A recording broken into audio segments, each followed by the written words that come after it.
tienen sorprendido con la tecnología.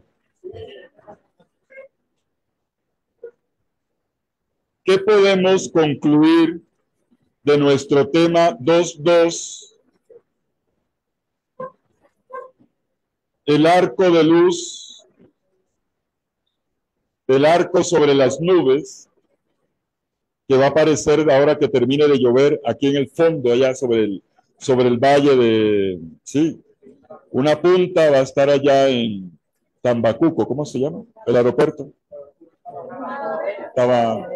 Tabalaboba, ¿qué? Eso de allá, y la otra va a estar acá del otro lado sobre el Cotopaxi.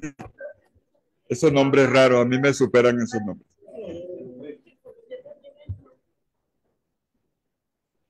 Uy, desde aquí yo veo los rayos. Sí, lo estoy viendo. Mejor no mira. A mí no me gustan ni las culebras ni los rayos.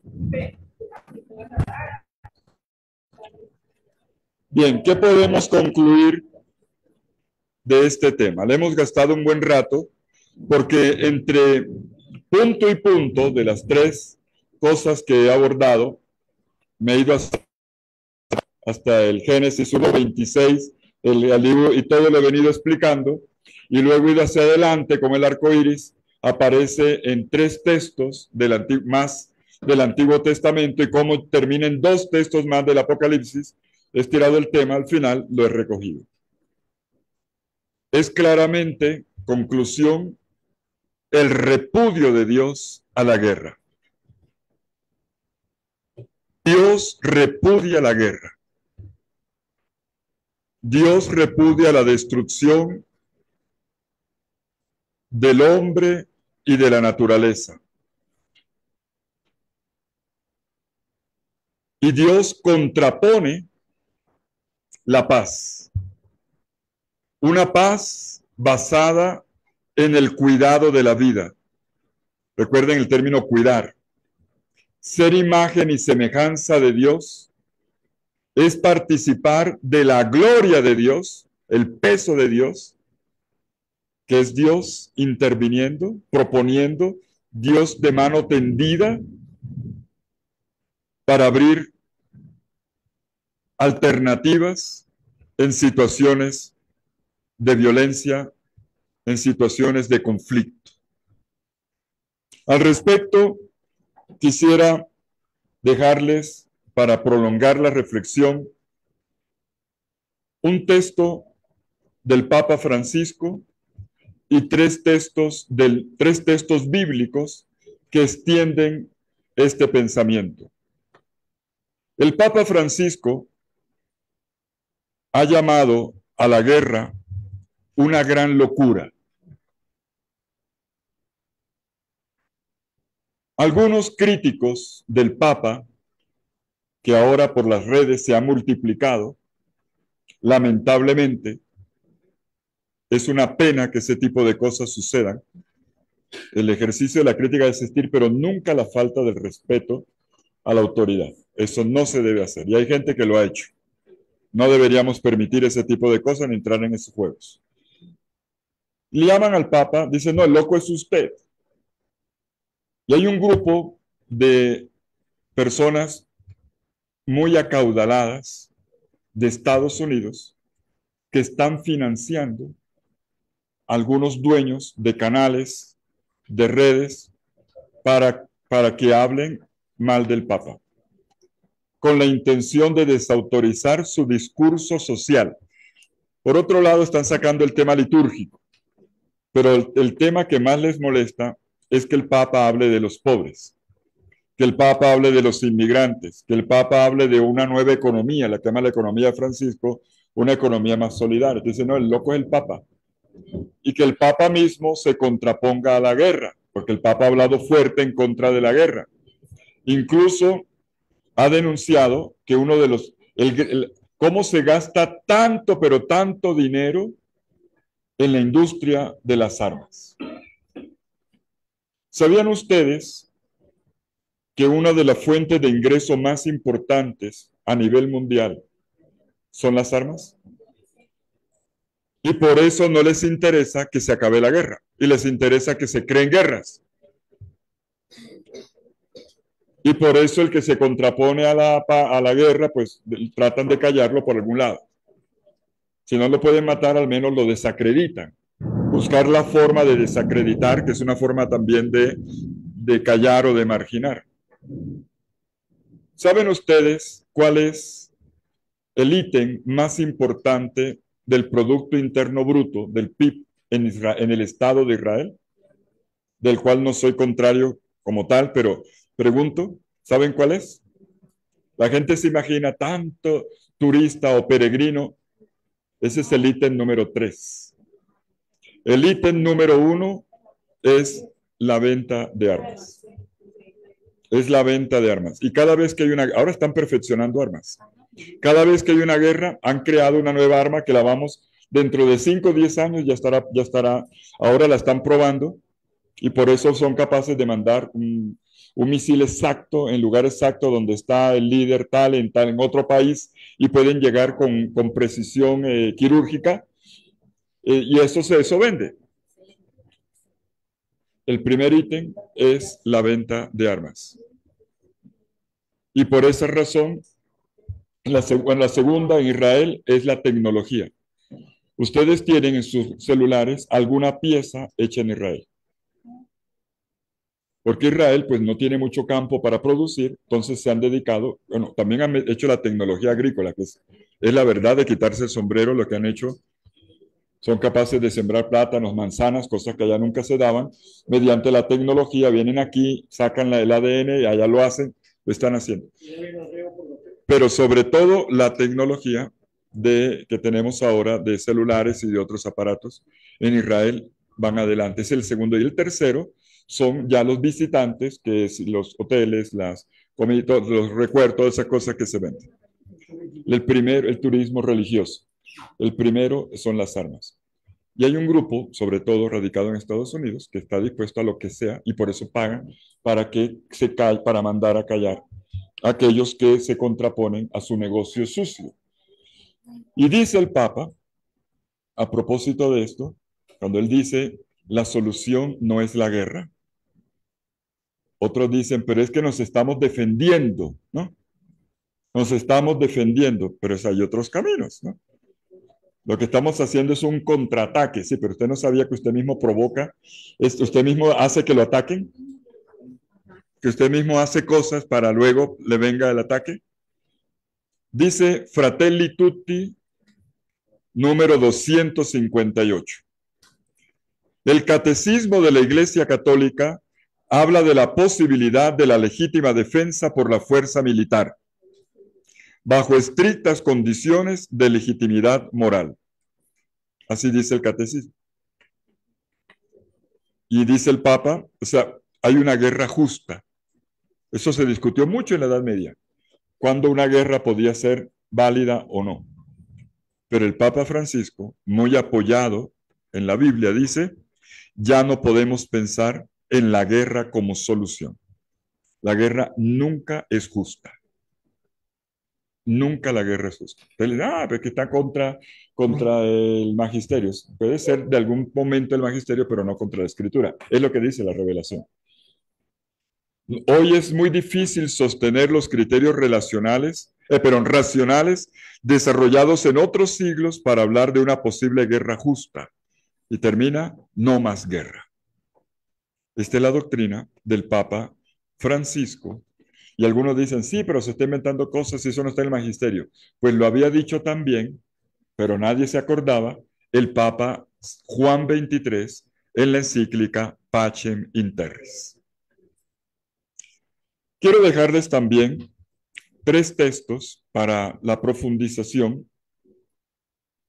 3 textos que toman el arco iris como forma narrativa. No se habla del arco iris como tal, pero lo que acabamos de ver está propuesto. El primer texto es del profeta Jeremías, en el capítulo 36. El profeta Jeremías fue un profeta contrario a la guerra. Al profeta Jeremías, ojalá algún día se pueda hacer un buen estudio de Jeremías. Mire, lo merece, una semana entera de Jeremías. Porque Jeremías es el profeta del cambio de época. A él le toca cerrar una manera de ser israelita en la monarquía. Le toca ver la decadencia, cómo la monarquía se desploma y vivir el comienzo de un nuevo judaísmo con el exilio y después del exilio. Después del exilio, Israel no volverá a ser el mismo. Comienza una nueva etapa que se llamará judaísmo. La época de la monarquía y la tierra y la época ya de la dependencia de otros imperios y la espera del Mesías y un judaísmo que se ha prolongado hasta el día de hoy. Jeremías le toca cerrar la primera etapa y abrir la segunda. Jeremías inicialmente fue el aliado del rey. Jeremías era de casta, era sacerdote, era un profeta sacerdote, como Amós también, era sacerdote. Pero se dio cuenta de que en el templo había malos negocios. Se dio cuenta de que algunos sacerdotes tenían doble vida. Se dio cuenta de que no había coherencia y de que el templo se había convertido sencillamente en un lugar de producción económica. Y Jeremías se fue del templo, dijo, esto está mal,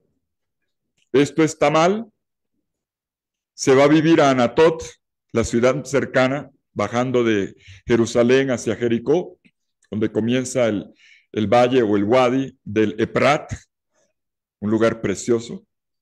Allí se va a vivir en soledad, casi como un autoexiliado, cuando se entera que ha nombrado rey a Josías. Josías era un rey diferente, el rey de la reforma deuteronomista, un rey que no quería saber de corrupción, que no quería componendas. Y entonces Josías, en el año 625, quiere reformar el templo y comienza con un arreglo físico del templo. Y encuentran escondido detrás de una pared, un rollo de la Torá. Y así nace el Deuteronomio, el redescubrimiento del rollo. Y Josías dice, esto es un signo.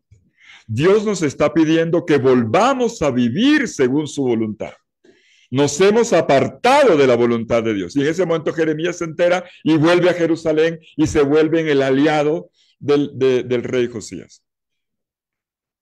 Al rey Josías, infelizmente, la reforma le alcanzó a durar unos 15 años, 16 años, porque en el año 609 cometió una imprudencia.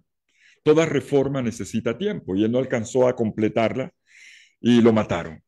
Lo mataron porque el faraón Necao lo desafió y él no debió haber aceptado el desafío. Él dijo, yo le puedo ganar.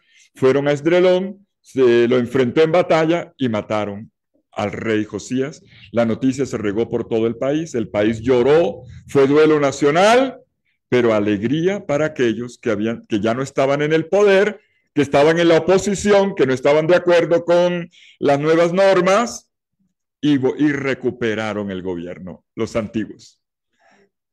Volvieron al gobierno los antiguos. Volvió Joaquín, que era terrible, terrible. Él volvió al viejo sistema. Y entonces Jeremías se decepciona. Se pega una tremenda decepción, pero esta vez ya no se va de la ciudad. Comienza dele a Joaquín, y Joaquín se fastidió porque no aceptaba crítica. No quería saber de críticas y manda a matar a Jeremías. Jeremías logra escaparse de la conspiración. ¿Recuerdan ustedes la historia de Pinhas? La historia del calabozo? Bueno, todas estas historias. Jeremías recoge sus profecías, va donde el rey se las presenta y el rey descaradamente coge el rollo y con la navaja lo va partiendo en pedacitos y se lo va tirando en la cara. Capítulo 36 de la profecía de Jeremías. Ahí está. Pero Dios manda reescribir la profecía de memoria y les reescribe Baruch. Este es Baruch. Baruch es el secretario de Jeremías y es que el rollo renace. Es el rollo de la profecía que renace. ¿Y qué decía al final Jeremías?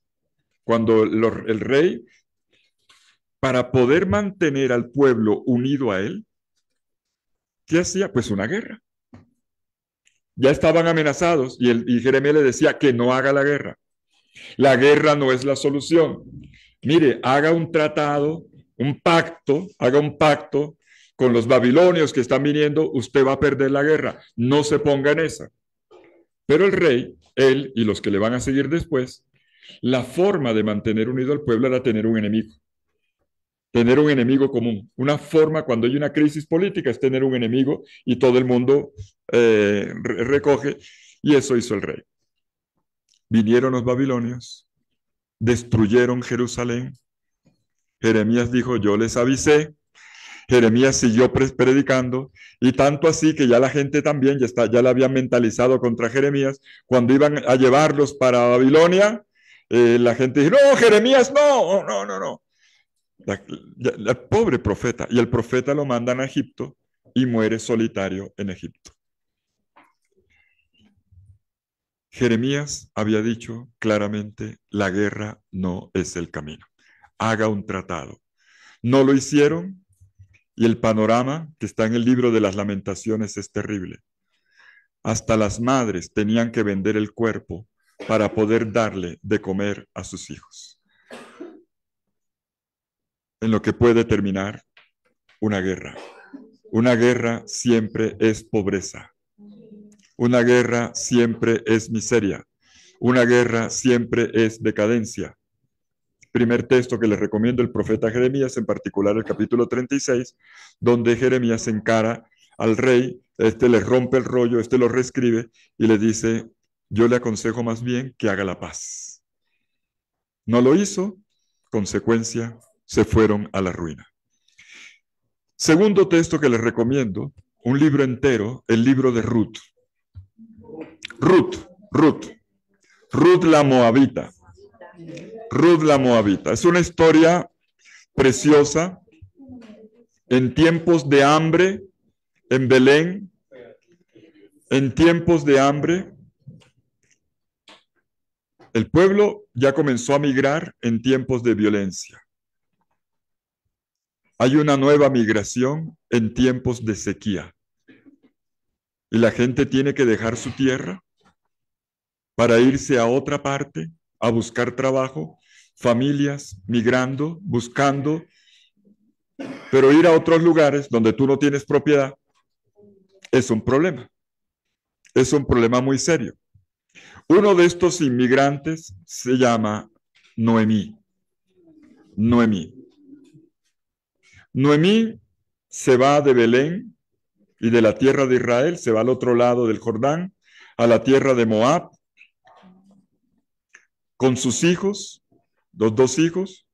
Los dos se casan con extranjeras, con dos moabitas, y la pobre Noemí, que se le había muerto el marido, primera desgracia. Segunda desgracia, tuvo que dejar su tierra, su casa. Eso es duro para un inmigrante.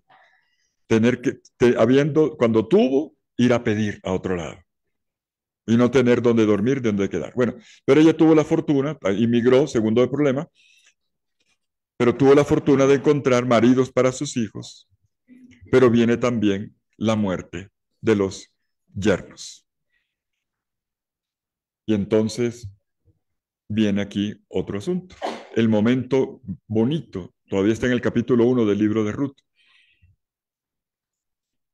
Pero de los yernos no, de los hijos. Se muere el hijo y queda solo con la... sí, ya estoy creando una segunda historia. Estoy creando una segunda historia. Sí, estoy creando una segunda historia. Sí. Se queda con la nuera, que se llama Ruth. Ahí estamos. Como por estar viendo rayos allá, yo ya me tiene desconectado. Ya, volvamos a la historia como es. Se queda con su nuera y le dice Noemí a la nuera, bueno, mire que yo soy una desgraciada, tengo una desgracia. De hecho, el nombre Noemí significa eso. Es un nombre muy, muy, muy duro. Siempre en duelo. Estoy siempre en duelo de mi marido, en duelo de mi tierra y ahora en duelo de mi hijo. Pues, mijita, busque otro marido.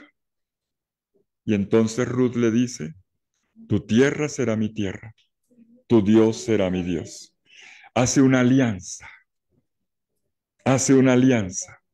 En una situación de desgracia, la solución es la alianza, la fraternidad. Tu Dios será mi Dios. Esta es la manera de declarar la paz. Es un pacto de paz en medio de una desgracia económica y familiar. El tercer texto que les recomiendo está en Lucas, capítulo 7, me voy al Nuevo Testamento. Lucas, capítulo 7, versículos 36 al 52. ¿Allí aparece algún arco iris? No, como tampoco en el caso de Jeremías, pero Jeremías había pintado el arco iris, se los pintó cuando ellos querían guerra, los reyes querían guerra, él les pintaba el arco iris. Ruth pinta el arco iris cuando dice, tu Dios será mi Dios, tu Dios será mi Dios. El nombre común de este Dios será paz. Paz. Pues la historia de Lucas 7, 36 al 52 es la historia de la pecadora perdonada. ¿Habla de arco iris? No, pero el final de la historia tiene mucho que ver. Tiene mucho que ver. Frente a una situación de pecado, Dios siempre propone el perdón. Esta mujer había hecho una alianza con Jesús, con los gestos de amor. Le dice Jesús al fariseo Simón, ¿viste? El fariseo solo veía una pecadora, o sea, quería pelea. Quería que le echaran. ¿Qué vio Jesús? Jesús vio una mujer de gran corazón. Vio los gestos de amor de la mujer y se los aceptó. Y esta mujer salió en paz. Jesús aquí introdujo el arco iris. El fariseo quería que le echaran. Jesús la mandó a la casa en paz, el arco iris. Contrapuso, hizo una contrapropuesta. Se los recomiendo una lectura desde esa perspectiva. El arco iris es abrir caminos donde parece que no los hay, creativamente encontrar nuevas rutas para que haya buenas relaciones, para contraponerse a la guerra con una solución de amistad, de alianza. Dígame si usted es una mujer que se entrega hacia Jesús, no está haciendo alianza con Jesús, sino está sellando la alianza. Bueno, tema número 3 del Antiguo Testamento, me quedo ya con la mujer. Sigamos con la mujer. Vamos a ver la historia de dos mujeres y vamos a estudiar, podemos titularlo, tema 2.3, sombra y luz en casos de violencia de género. Sombra y luz, lo que ya hemos visto, el punto 1 fue la sombra, Caín. Punto 2, el arco iris, la luz. Cómo se abren caminos. Y no de manera ingenua, no, con propuestas. Con propuestas. Tema número 3, ahora junto a las dos arcos, sombra y luz, en un terreno que merece siempre el estudio, el mundo de la mujer. El mundo de la mujer. Los dos textos están tomados del libro más violento de toda la Biblia, el libro que narra más guerras, el libro de los jueces. Dos mujeres en medio de la guerra. Una como capitana de un ejército y la otra como una mujer abusada. Y aquí entra el tema del cuerpo. La violencia escribe su registro, la violencia escribe su registro de destrucción y de negación en el cuerpo de las personas. La violencia marca el cuerpo de las personas. Quisiera comenzar para poder situar el tema con tres premisas. Permítame colocar tres premisas. Premisa no es lo que se hace antes de la misa. Premisa es una anotación previa, es una consideración. Tres premisas que alargan los tres criterios hermenéuticos. Me devuelvo a los criterios hermenéuticos. En este tema siempre hay que tener delante los criterios hermenéuticos. Los tres que ya dijimos. El criterio hermenéutico teológico, el contextual y el pedagógico. Para situar el tema de la mujer, de la violencia sobre la mujer, hay que colocar tres premisas. Primera premisa. ¿Qué tipo de aproximación hacemos cuando leemos historias de mujeres maltratadas? Hay que distinguir, mis queridos amigos estudiosos de la Biblia, entre lectura feminista, lectura femenina y lectura de casos femeninos. Lectura feminista es la que parte de un camino de reivindicación de derechos, como gracias a Dios ha ocurrido en nuestra sociedad. La consideración de la mujer no es la misma de hace un siglo, ni siquiera de hace 20 años. Y esto gracias a todo un camino que se ha hecho inclusive políticamente. Y esto va acompañado de todo una consideración epistémica, se puede decir, de toda una reflexión que puede tener diversas vertientes, como todo lo que es político. Y esa es la lectura feminista, una lectura reivindicatoria. ¿Cómo?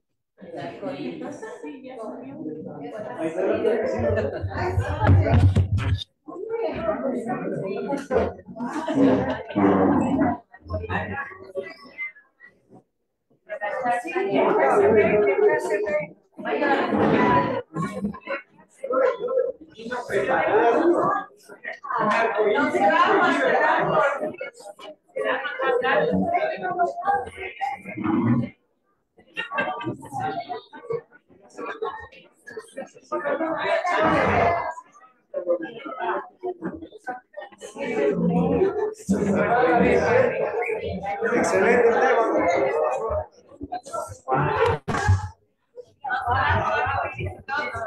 El Señor dijo, cada vez que vean el arco iris, acuérdense del pacto que yo hice de cuidar la tierra, cuidar todo ser viviente. Bueno, yo creo que los que están conectados no saben lo que está pasando aquí, pero se la pierden. Cosa tan hermosa. Hablando de arco iris, tenemos un hermoso sobre la ciudad.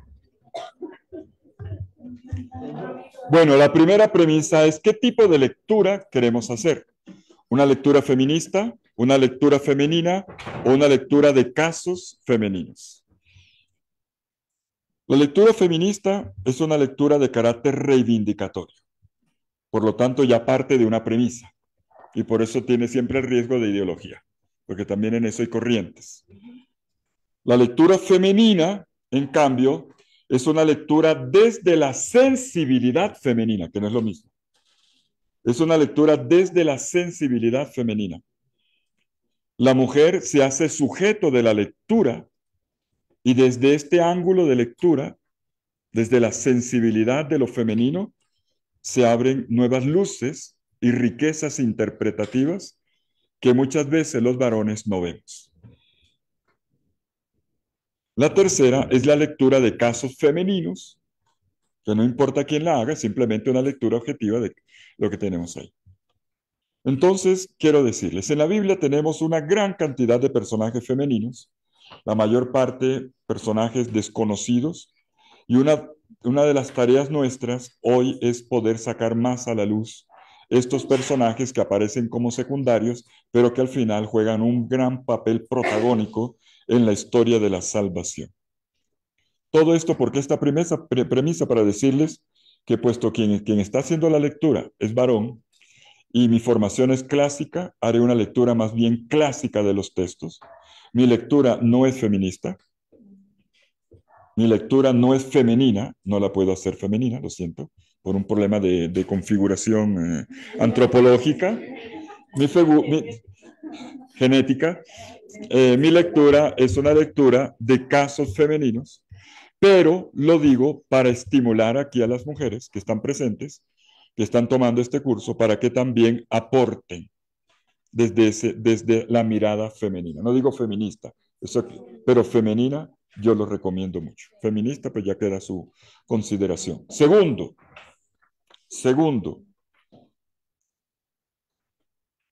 segunda premisa. Pongámosle atención al contexto, o sea, al lugar de la mujer en la sociedad antigua. Estos textos hay que leerlos no desde la actual situación de la mujer, sino cómo era la situación de la mujer en ese tiempo. Sea el tiempo al que se refiere el texto o el tiempo en el que es redactado. Y al respecto, yo quiero señalar tres cosas. Tres cosas. ¿Qué podemos decir de Débora? ¿Qué podemos decir? Que además Débora era jueza, era una líder. ¿O qué podemos decir de la concubina del levita? Primera cosa, el contexto, que es bien diferente del nuestro, es un contexto de poligamia, de esclavitud. Es un contexto también fuertemente patriarcal, fuertemente patriarcal. En la Biblia no encontramos un discurso sistemático sobre la mujer, como de hecho casi sobre ningún tema. La Biblia simplemente narra, pero al narrar, obviamente va haciendo su teología. La narrativa tiene su propia racionalidad, y eso es lo que estamos intentando hacer cuando leemos los textos. En los textos se van cruzando, segunda anotación, primero, estamos en un contexto de patriarcalismo. Segundo, los textos, en los textos confluyen diversos puntos de vista. No hay un único punto de vista, hay diversos puntos de vista. Y algunos de estos puntos de vista son críticos. Son críticos. Por ejemplo, a pesar de que el patriarcalismo era asumido como un dato cultural, muchas veces hay puntos de vista contrarios al patriarcalismo. El mundo de las mujeres, tercero, era un mundo delimitado geográficamente, muy delimitado. Las mujeres tenían que estar en la casa. Lo más lejos que iban era el pozo a buscar agua, porque no había acueducto. Tenían que desplazarse a buscar. Esa era la geografía de la mujer. Y eventualmente una vez a la semana, si la llevaban, a reunión sinagogal. Hay un mundo interno, la casa, y un mundo externo. Generalmente, lo más público de una mujer es ir al pozo. Hay que observar bien dónde se mueven las mujeres y cómo se mueven las mujeres. Sobre todo cuando van más allá de la casa, del espacio familiar. Creo que es una pregunta clave en el análisis de los textos. Además, hay que ponerle atención a que la normativa hebrea, la normativa también delimitaba el espacio de la mujer. Por ejemplo, si la mujer estaba impura, porque se le declaraba impura porque tenía la menstruación, ya esto la delimitaba. No podía acceder al culto, por ejemplo. La mujer era considerada siempre una subordinada, o en algunos casos una protegida. En todo caso, por todo esto que he dicho, expuesta a la violencia. Y esto me lleva a mí a plantearme la pregunta, ¿qué ocurre cuando las mujeres reaccionan? ¿Qué ocurre cuando las mujeres reaccionan? Cuando las mujeres se hacen sujeto, no simplemente objeto ahí tenerlo, no. Cuando la mujer se apersona de su propia vida, de su propia historia y de su propio cuerpo. Y no estoy hablando aquí de las ideologías de hoy sobre el cuerpo es mío, yo puedo abortar, no estoy hablando de eso. ¿Qué pasa cuando la mujer se hace sujeto? Pues les cogen miedo, les cogen miedo, sobre todo cuando se trata de mujeres extranjeras. A otras las mandan a callar. Sin embargo, eventualmente aparecen figuras femeninas que abren caminos, que crean brechas en medio de esta situación. Son figuras de apertura y que son muy importantes y que nos pueden ayudar hoy a acompañar los procesos que estamos viviendo de fortalecimiento de la presencia de la mujer. Tercera premisa.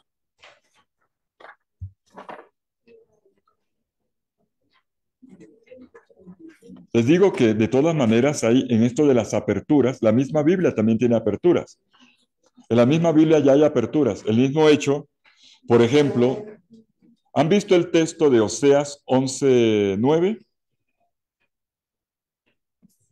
Donde la misma Biblia prevé una perspectiva femenina cuando Dios toma distancia de la representación masculina.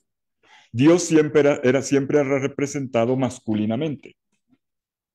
Y en Oseas 11:9, Dios dice, es que yo soy Dios y no un hombre.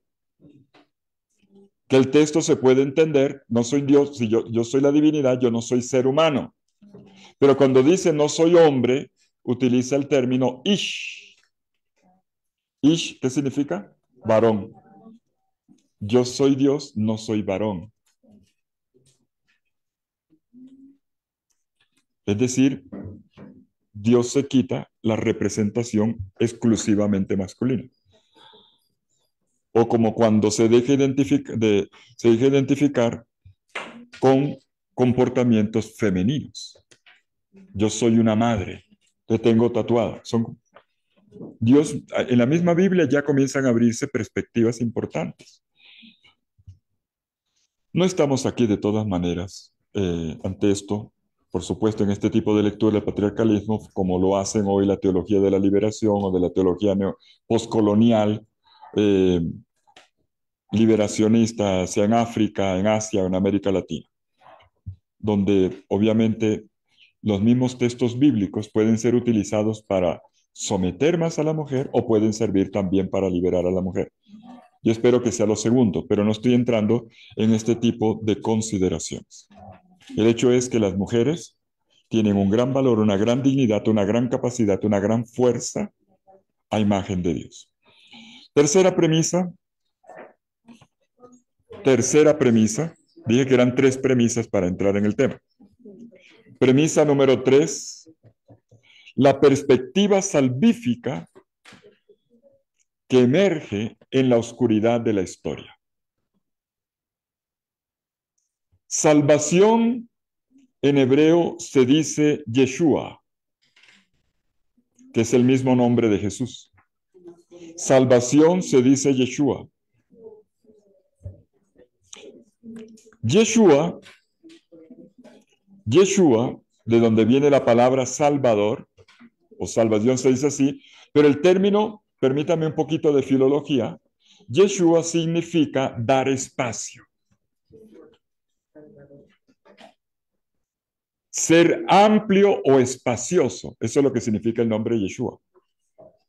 Por lo tanto, salvar, liberar, es romper una cadena, es sacar de un tipo de condicionamientos iniciales, salir de las limitaciones que no dejan ser, de manera que la persona pueda desarrollarse sin obstáculos.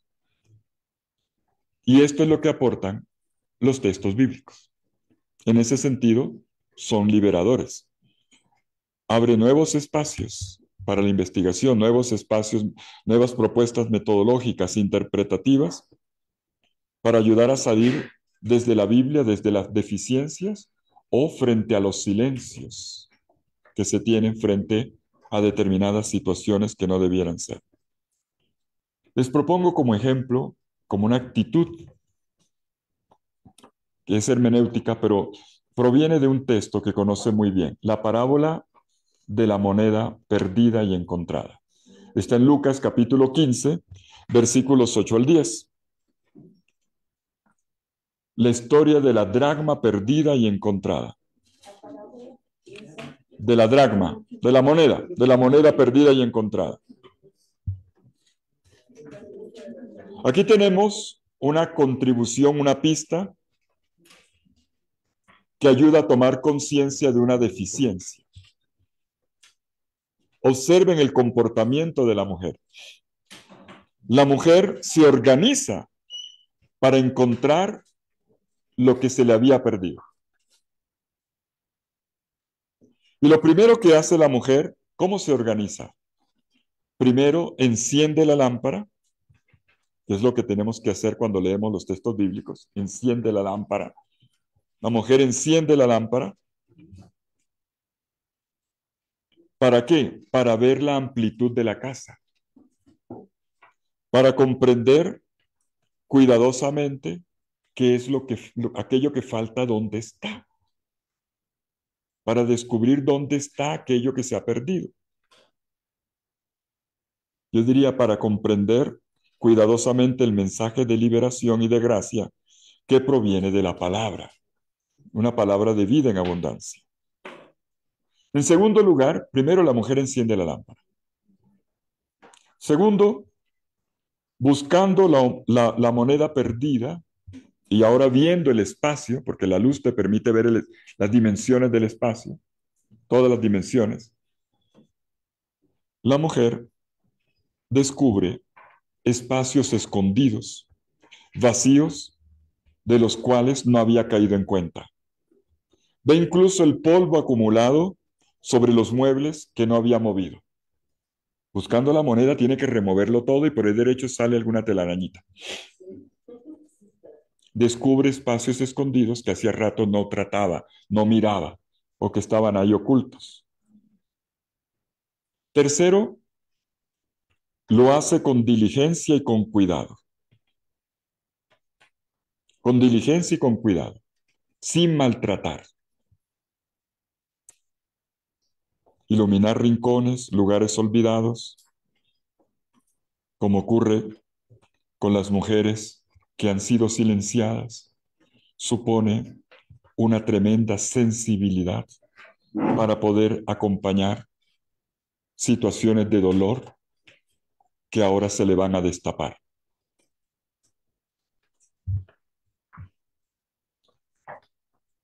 Abrir espacios en la casa, eso es leer la Biblia, abrir espacios en la casa, desde la Biblia, para quitar el polvo acumulado en la relación entre lenguaje y poder, para darle voz a textos que estaban escondidos en silencio. Yo diría también para rescatar una lectura sanadora, para una praxis de resiliencia y de apoyo auténtico a quien sufre. Iluminar significa también descubrir, y descubrir significa también, implica una actitud de respeto y de cuidado frente a lo frágil, frente a lo que duele. Estamos pues entonces frente a tres verbos: iluminar, buscar y encontrar para acompañar. Y esa parábola termina con el grito de la mujer: alégrense conmigo. Invita a otras mujeres a que se alegren con ella. Yo creo que eso es lo que tenemos que hacer con la Biblia. Lo que encontré, venga, que fue una mujer bastante osada. ¿Saben qué hora era de la noche cuando la mujer buscó la moneda? Era en la noche, porque por eso prendió la lámpara. ¿Saben qué hora era? No inventen, el texto no dice.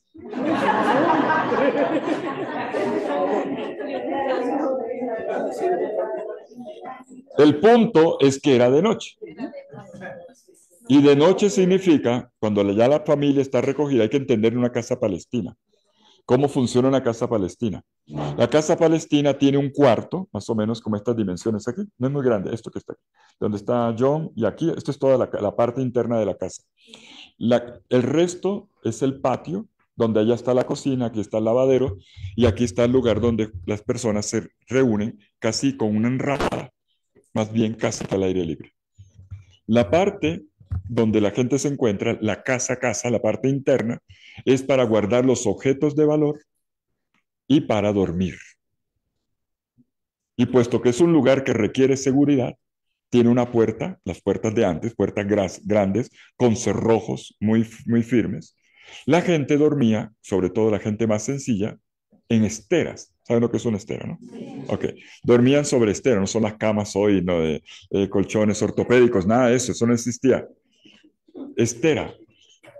Y tiraban las esteras y la gente se tiraba en el suelo.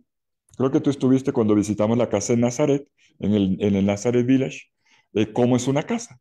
Y se ve el patio donde estaba la señora Sara y el otro, y donde está el otro trabajando, y la perra es el cuartico. Y ahí está, el cuartico.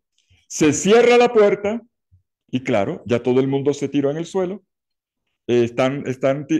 Cerrar la puerta era todo un procedimiento que la señora, no importa la hora de la noche, se despierta y dice, ¡ay, se me perdió la moneda! Y entonces comienza la señora, levántense, volvamos a abrir la puerta. Y salen los niños todos así, y el marido, pero señora, por Dios, deje dormir. Pero se me perdió una moneda. ¿Cuántas monedas tiene? 10. ¿Cuánta le falta? Una. Señora, por Dios. Tiene 9. No, señor. Una vale mucho para mí.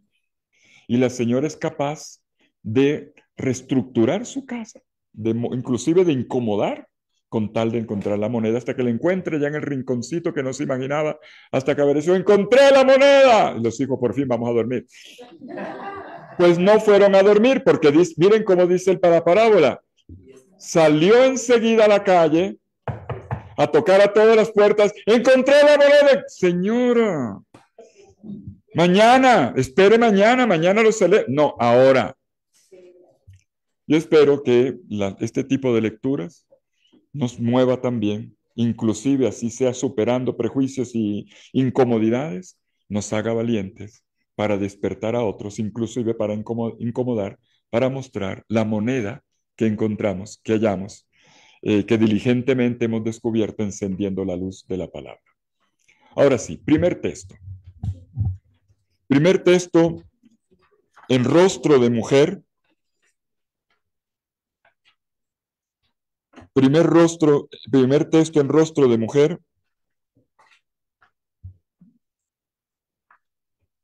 La historia de Débora. Historia de Débora. La tenemos en Jueces capítulos 4 y 5. 4 y 5. Son dos capítulos relativamente extensos. 4 y 5. Atención primero, póngame cuidado antes de leer el texto. Los dos capítulos cuentan la misma historia. El capítulo 4 en prosa y el capítulo 5 en verso. Parece una continuación y de hecho tiene elementos de continuación, pero en realidad es el mismo retrato, uno en prosa y el otro en verso, en un lenguaje poético. Además, una poesía en estrofas bien diferenciadas. Este es un himno, probablemente un canto, es el canto de Débora. Observemos, ahora sí, capítulo 4, observemos los personajes. ¿Quiénes son los personajes? Lo primero que uno nota cuando lee un relato bíblico, una narrativa, son los personajes. Primer personaje, un rey. Un rey que no es israelita, es un rey cananeo. Estamos en los tiempos de la ocupación de la tierra, de la conquista de la tierra. El pueblo, según la narrativa, está llegando de Egipto y entonces está conquistando la tierra. Nos encontramos con el rey aborigen de allá. Cananeo es de ahí, aborigen. Y él tiene su ministro de defensa, el equivalente ministro de defensa, el jefe del ejército, el comandante en jefe, que se llama Sísara. También entra en escena, seguimos presentando los personajes en orden de aparición, la mamá de Sísara, la mamá del comandante. Por otro lado, este es el lado de los enemigos. El rey cananeo, el comandante del ejército que se llama Sísara, y la mamá de Sísara. 3 personajes. Aquí entra la historia de una mujer. Y atención, porque la Biblia también es crítica con algunas actitudes femeninas. No todo lo femenino es representado en positivo, porque aparecen comportamientos que las mujeres tendrían que cambiar. Y es el caso de la mamá del comandante. Por el otro lado, en la otra cancha, tenemos al pueblo de Israel que está siendo oprimido por el rey cananeo. Ya están viviendo en la tierra, pero el cananeo ahora los oprime, los somete. La profetisa Débora, en este tiempo en Israel no hay reyes. En el tiempo de los jueces no hay reyes. Los reyes vendrán después del último juez y profeta que es Samuel, y él va a nombrar a Saúl. Todavía estamos en un tiempo de líderes carismáticos, entre comillas carismáticos, en el sentido de que Dios, el Espíritu Santo, suscitaba eventualmente líderes, y en este caso tenemos una lideresa que se llama Débora, a quien Dios elige, a quien Dios llama para ponerla al frente del pueblo en un momento de opresión. Débora es una de las grandes madres de Israel, no matriarca, pero sí una de las grandes damas de Israel, una de las mujeres fuertes de toda la historia de Israel.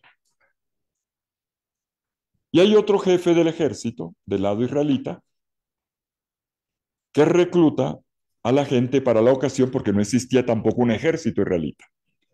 Del lado de los cananeos tienen un ejército estable.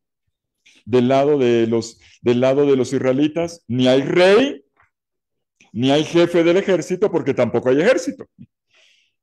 Porque no tenían ejército. Pero aquí viene entonces la inteligencia organizativa de la mujer. Débora se apoya en Barak. El nombre Barak significa ¿qué? Bendición. Bendición. Se apoya en Barak, quien va casa por casa reclutando un ejército. Tenemos entonces 6 personajes, 3 en una cancha, la cancha de Canaán, el rey, el jefe del ejército Sísara y la mamá de Sísara. Del lado de Israel tenemos el pueblo, una visión general del pueblo, un pueblo oprimido por Sísara, que le saca dinero, le saca impuestos, le saca todo y los maltrata. Débora, a quien Dios llama para liderar al pueblo, y Débora que se apoya en un comandante del ejército que se llama Barak, con el cual se armará un ejército provisional. Nota de pie de página. Hay una historia relativamente parecida, relativamente. Este es de 2 capítulos, la otra es de 14 capítulos. Esta es la de una mujer que es llamada jueza, profetiza, la otra no es nada de eso. Una historia con la que podría dialogar, se llama la historia de Judith.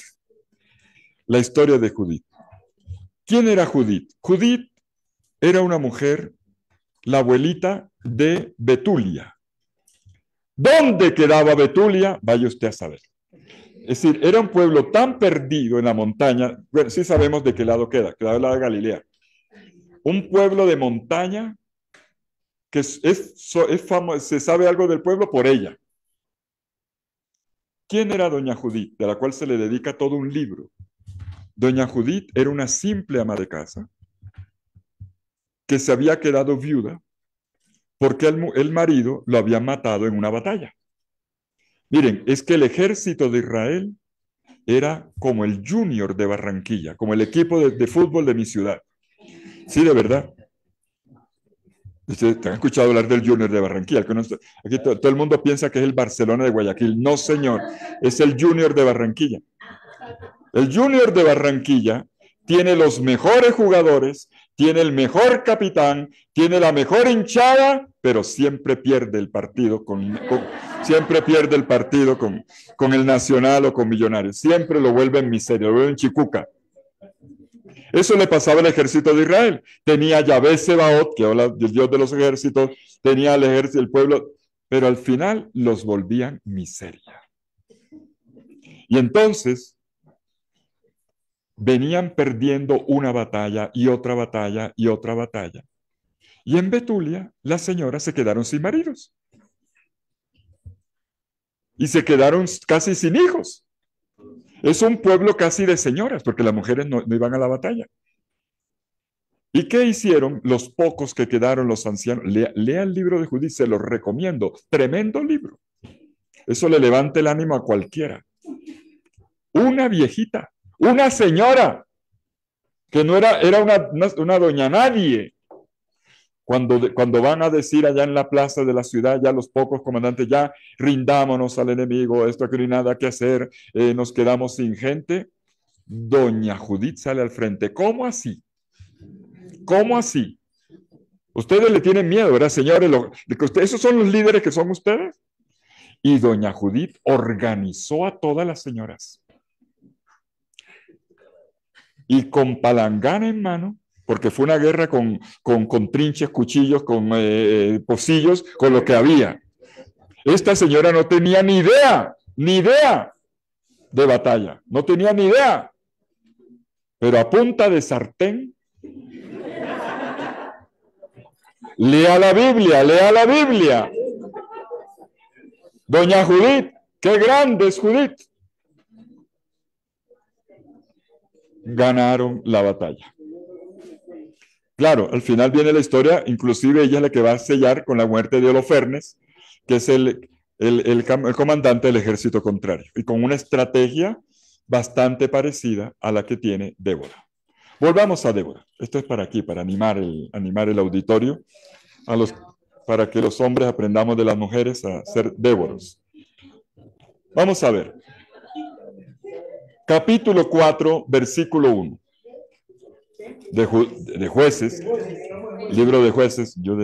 El otro fue una nota de pie de página para que descansaran el lápiz.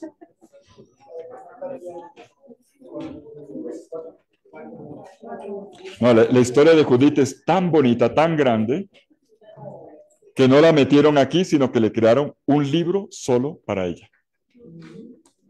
Un libro solo para la abuelita de Betulia, que ganó la batalla a punta de sartén. En realidad de inteligencia, es pura estrategia. Ella ganó a punta de estrategia. No es la fuerza, lo dice el Cántico de Judith. Saben que el Cántico de Judith va a ser citado en el Magnífica. El Cántico de Judith, María se lo va a apropiar. Es más, ¿ustedes han escuchado alguna vez la frase bendita entre las mujeres? ¿La han escuchado alguna vez? ¿Por casualidad la han escuchado alguna vez? Esa frase es de Judith. La Isabel se la copió. Le debe derecho de autor. Se la copió para decírsela a María. 2 veces en el capítulo 1 de Lucas aparece. Uno cuando felicita Isabel a María con palabras dichas antes a Judith, bendita tú entre las mujeres. Ya lo de bendito el fruto sí ya es propio de Isabel. Y luego cuando María canta el Magnificat, vuelve otra vez a hacerle eco con esto de mi alma alegra en el Señor. Ella dirá al Señor con tambores y la otra, pero cuando comienza a cantar y a danzar, es Judith. María se reviste, entre otras. Ustedes saben que el Magnificat está construido a partir de 14 citas del Antiguo Testamento. Una de esas es de Judith. Pero bueno, alabad a mi Dios con tambores, con gritos de júbilo, etc. Bien, por favor, capítulo 4 del libro de los jueces. Vamos a despertar la violencia, ¿no? A la muerte de un juez, los israelitas hicieron lo que es malo a los ojos de Dios. ¿Qué pasa después de la muerte del juez? Porque esta es la historia de los jueces. Jueces significa, esto es importante, no lo había dicho. Cuando uno dice juez, uno se imagina un tribunal, ¿verdad? Y problemas, litigios jurídicos que hay que resolver. También lo hace. Pero juez, en realidad, el libro de los jueces se llama en hebreo el libro de los Sofetim.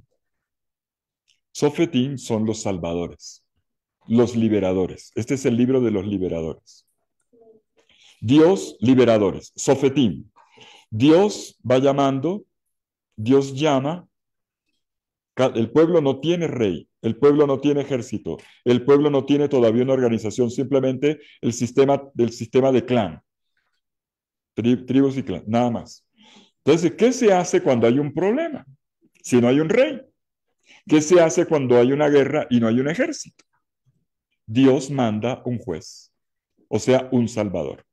Eso es Sansón, eso es Gedeón, ese es Otoniel.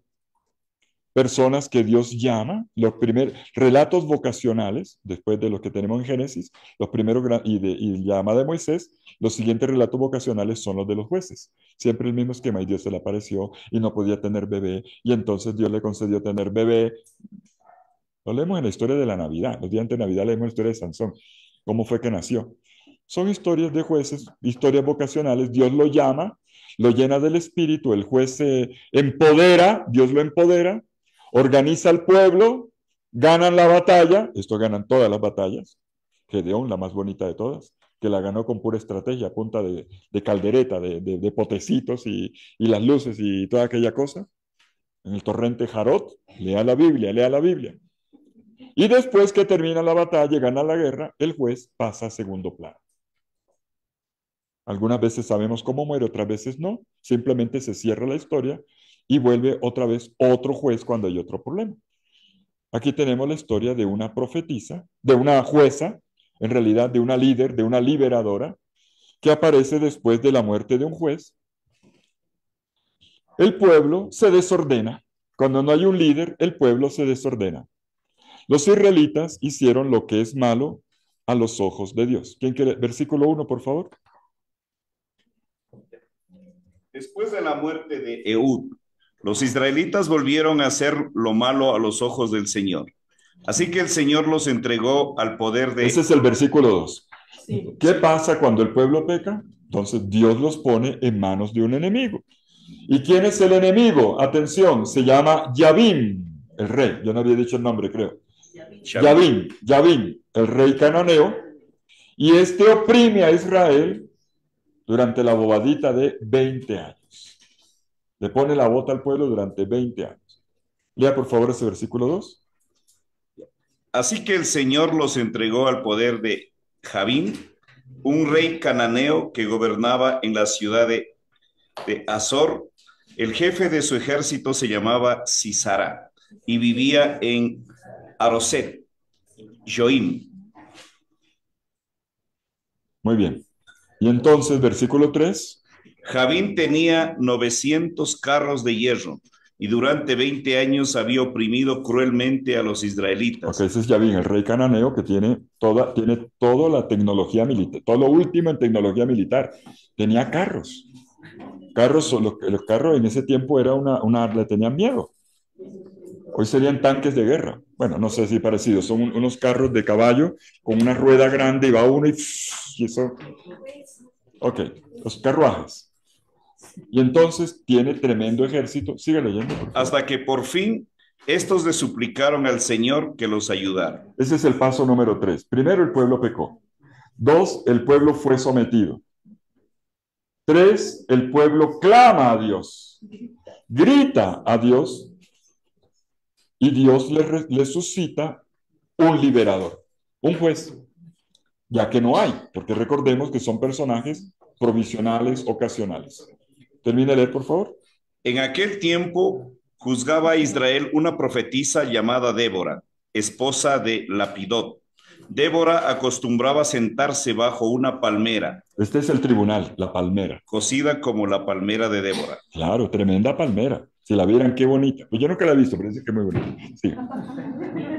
Que había en los montes de Efraín, entre Ramá y Betel. Ok, Efraín es a la actual Samaria. Estamos entre Ramá y Betel. Ok, Samaria.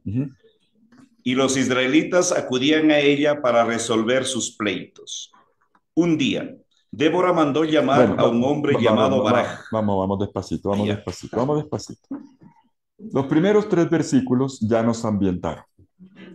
Noten ustedes, pecado del pueblo, castigo del pueblo, que en este caso es el sometimiento, tienen una opresión, luego el pueblo clama a Dios y Dios los libera, Dios los salva. Es el mismo esquema del libro del Éxodo. Capítulo 3 del libro del Éxodo. El pueblo estaba oprimido, el pueblo clama a Dios y Dios les envía un liberador que se llama Moisés. El esquema es exactamente el mismo. Pero veamos lo que ocurre ahora. Veamos lo que ocurre. Un día. Claramente se trata... Ya, cálmate. Claramente se trata de la confrontación con un hombre que puede más. Ya vimos, 900 carros. Este hombre se llama Yabín. Su sede la tiene, bueno, da igual que le diga el sitio, pero se llama Hatzor, que usted siempre ve cuando va de Galilea subiendo hacia Dan, ahí está en el camino, Hatzor, que era una de las ciudades más importantes de los tiempos cananeos y un lugar arqueológico importante. Si tienen tiempo de visitarlo la próxima vez, pues visítenlo. Si el tiempo les da, porque hay otras cosas que ver, entonces, bueno. Hatzor, del lado, ok, el ejército, ya vimos el jefe del ejército, ¿cómo se llama? Sísara. Y vive en Haroset HaGoyim, dice el versículo 2. El equipamiento, el ejército, insuperable, 900 carruajes de hierro. Llevamos 20 años de opresión. Lo interesante es que Dios escucha y responde al clamor colocando delante esta vez a una mujer. ¿Quién es ella? En el versículo 4 se le dice la mujer de Lapidot. Débora significa la mujer de las antorchas. Por eso les conté aquella parábola de la señora que enciende la luz. Ella es la mujer de las luces, la que da luz, no que da a luz, sino la que enciende luces. Y es bonito, el nombre de ella significa una mujer que trae luz.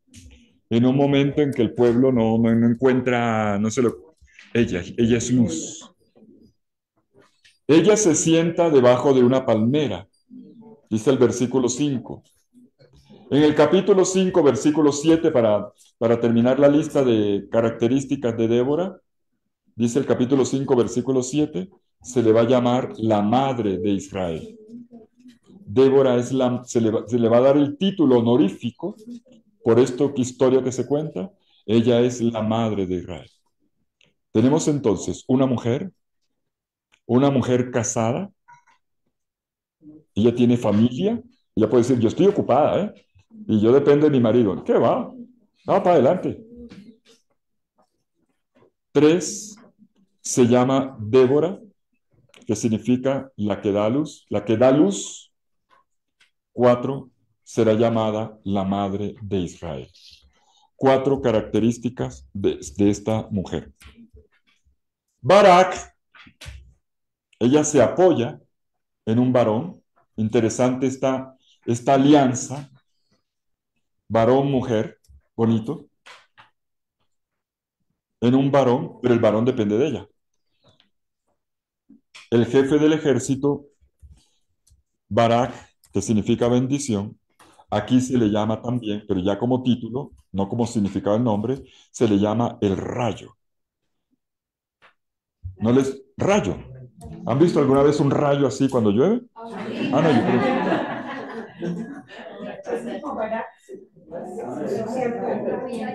Claro, sí.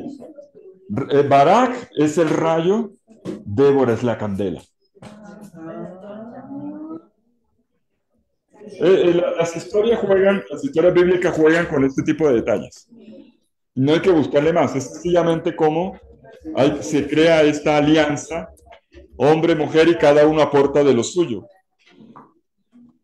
Y entre los dos hacen un incendio.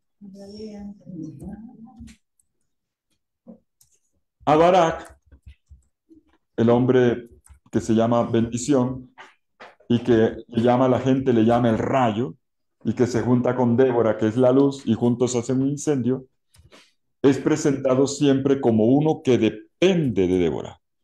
No puede actuar sin Débora, lo cual esto ya es para el mundo israelita. Para un israelita, todavía hoy, en algunas familias israelitas, esto no se lo creen. Que un varón dependa de una mujer es inaceptable en la cultura hebrea antigua y todavía hoy en algunos círculos, porque el mundo hebreo ha cambiado, pero en algunos círculos jamás. El patriarcalismo, de que hablábamos en una de las premisas. Es un comandante valiente, yo diría doblemente valiente. Valiente porque va a la guerra y valiente porque se deja mandar por Débora. Sí. No, es que entiendan cómo se está resquebrajando aquí un paradigma cultural. Y estamos en el Antiguo Testamento, y estamos en el año 1012 o 1100 antes de Cristo, antes de la monarquía. O sea, perdónenme. Estos son los rinconcitos que les dije de la parábola de la señora que enciende la luz y va a encontrar. Esos son los rinconcitos que a veces no leemos, donde tenemos que encontrar la moneda, así tenga telarañas o esté tapada y que no leemos, y que hay que rescatar y mostrar. Señoras, lo encontré, despiértense, señoras. Vengan a celebrar conmigo que encontré esto. Son los pequeños detalles, la pequeña moneda que vamos encontrando. Por favor, nuestro lector elegido, nuestro lector favorito, léanos por favor, proclámenos los versículos 6 y 7 y por ahí terminamos, por ahora. Un día, Débora mandó llamar a un hombre llamado Barak. Es ella la que manda, ¿eh? Hijo de Abinoam, que vivía en Quedes, un pueblo de la tribu de Neftalí. Le dijo: el Señor, el Dios de Israel, te ordena lo siguiente. Miren cómo le habla. Miren cómo le habla Débora a Barak. Esto es una orden del Señor. Bueno. Mande, jefecita. Ve al monte Tabor y reúne allí a 10,000 hombres de las tribus de Neftalí y Zabulón. Yo voy a hacer que Sísara, jefe del ejército de Javín, venga al arroyo de Quinzón para atacarle con sus carros y su ejército. Pero yo voy a entregarlos en tus manos. Débora es también profetisa. Es jueza, es profetisa, es lideresa, es la madre de Israel, en el capítulo 5. Es una mujer que transmite las palabras de Dios. Y esto es importante también. No es un liderazgo personal. No es un liderazgo personal. Es un liderazgo a través del cual ella está abierta a Dios. Eso es claramente una misión. Ella es un canal de Dios. Y esto es importante. Es una mujer de Dios. Implica una tremenda espiritualidad. Débora es una mujer de alta espiritualidad. Para poder decir, el Señor te ordena y le dice claramente cuántos personajes, cuántas personas tiene que reclutar, 10,000, y que tienen que ir, vamos a hacer la batalla al pie del monte Tabor. Todo el mundo piensa en la transfiguración, pero no, falta mucho para la transfiguración. Al pie del monte Tabor. Por cierto, hoy hay un pueblo al pie del monte Tabor, para la próxima vez que vaya a Israel, que se llama Daburilla. Ahí es donde usted toma el taxi para subir. Daburilla. La ciudad actual tiene el nombre de Débora. Le dio el nombre a la ciudad. Bueno, y ahí es donde es la guerra.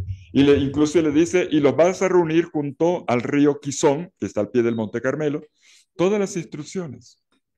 Débora es la que va dirigiendo, pero según la inteligencia de Dios. Una inteligencia basada en la palabra de Dios. Y entonces, ¿qué pasó en esta confrontación? De un lado tenemos a Yabín, el rey cananeo, que se apoya en el comandante Sísara. Y Sísara, que tiene a su señora madre que está detrás, porque la señora mamá aquí va a meter la mano. Las mamás también meten la mano. Y del otro lado tenemos el pueblo oprimido que clama a Dios. Débora, que es la respuesta de Dios al clamor del pueblo. Y Baraj, a quien manda llamar Débora para que organice el ejército y le da las instrucciones dadas por Dios. ¿Estamos listos para la batalla? ¿Quieren ver cómo fue la batalla? ¿Quieren ver cómo fue tremenda batalla? ¿Y cómo fue el momento en que lo metió cuando después de la batalla, cómo salen corriendo el momento del lluvia? Porque cayó un aguacero con granizo y todo. ¿No? Lea la Biblia, lea la Biblia. Y Dios mandó el aguacero, versículo 15. Y Dios mandó el aguacero con granizo y todo. Y los carros, ¿han visto un carro que se atolla en el barro?